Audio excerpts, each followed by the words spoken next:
I say you are responsible. آپ نے کیوں نہیں دین پڑھا؟ کیا یہ آپ کے لیے ممنوع ہے؟ میں نے کیوں دین پڑھا ہے؟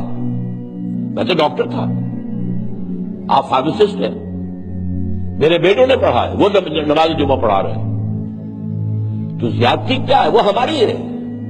ہم گئے پروفیشنز کی طرف، کیریئرز کی طرف، اور بالکل جو ہمارے سوسائٹی کا نچلا ترین طبقہ ہوتا ہے وہ جاتے ہیں دین کی تعلیم حاصل کرنے کے لیے۔ اکثر و بیشتر جو ہے آپ کو امام ملیں گے ہزارہ، اور یہ جو کوہستان کا علاقہ ہے وہاں کے لوگ انتہائی غریب، اور وہاں گھر گھر مدرسہ کھلا ہوا ہے، وہ کیا ہے؟ وہ روٹیاں مانگ کر محلے سے لا کے کھاتے ہیں۔ یہ تو آپ نے کیا ہے نا، اور پھر ان کو سٹیٹس یہ دے دیا ہے کہ اس کے بغیر نکاح نہیں ہو سکتا۔ آپ کیوں نہیں اپنی بیٹی کا نکاح پڑھا سکتے؟ Why can't you do it?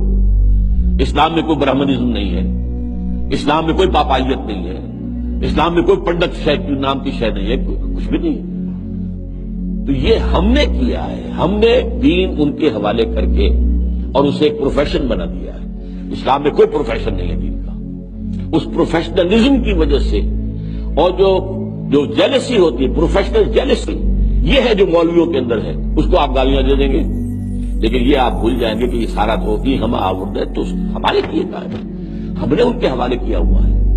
اس حوالے سے ذرا میری بات تلخ ہو گئی ہے، لیکن میں نے ایک دفعہ آپ کو لطیفے کی بات بتا دوں کہ احمد آباد کے میڈیکل کالج میں مجھے بلایا گیا، میرے کلاس والوں نے شروع کیا تھا، ڈاکٹر اے خان نے، وہاں لیکچر تھا میرا، تو جو اساتذہ تھے پروفیسر وغیرہ، وہ بعد میں چائے پہ گفتگو ہو رہی تھی، جی ہمیں کسی طریقے سے ان مولویوں کی مصیبت سے نجات دلائیے، یہ جو ہے اس کے اوپر لاؤڈ اسپیکر کے اوپر بولتے ہیں، زور سے چیختے ہیں، چلاتے ہیں۔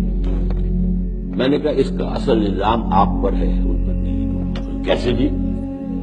میں نے کہا آپ مسجد میں جاتے نہیں، مولوی کے سامنے کوئی ہوتا ہی نہیں جسے وہ سنائے، وہ لاؤڈ اسپیکر سے سناتا۔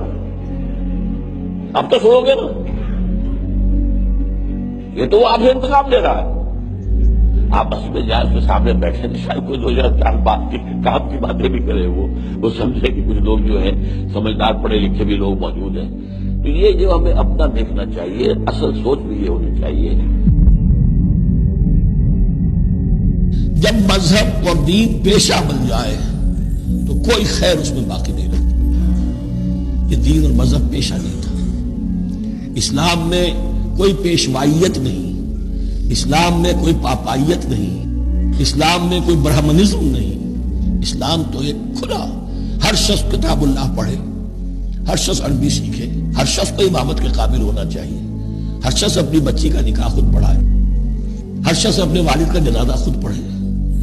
یہ جو ہم نے پیشہ بنا دیا ہے اور پھر انہیں پیسے دیتے، ظاہر بات ہے کہ پھر اس پیشے کے اندر تو پیشے میں عیب نہیں، رکھیے نہ فرہاد کو نام، پھر تو پیشہ میں تو جو کچھ پیشہ ورانہ چشمکیں ہوتی ہیں اور جو خباثتیں ہوتی ہیں وہ آتی ہیں۔ لیکن باقی یہ صحیح بات ہے کہ اکثریت ادھر جا چکی ہے، ورنہ امت کا بیڑا غرق نہ ہوتا۔ سیدھی بات، جو بیڑا غرق ہوا ہے تو آخر کوئی سبب ہے۔ حق کی تلوار بڑی ننگی ہے، اور یہاں اللہ کا عدل یہ فرد سے فرد تک بدلتا نہیں ہے، نہ امت سے امت کی طرف بدلے گا۔ قوم کسی اور قوم سے ایک معاملہ، کسی دوسری قوم سے کوئی اور معاملہ نہیں۔ اللہ کے اصول ہیں، اللہ کے قوانین ہیں، اس کی فطرت ہے، فطرت اللہ التی فطر الناس علیہا۔ پھر یہ کہ اس کی سنت ہے، لن تجد لسنت اللہ تحویلا ولن تجد لسنت اللہ تبدیلا۔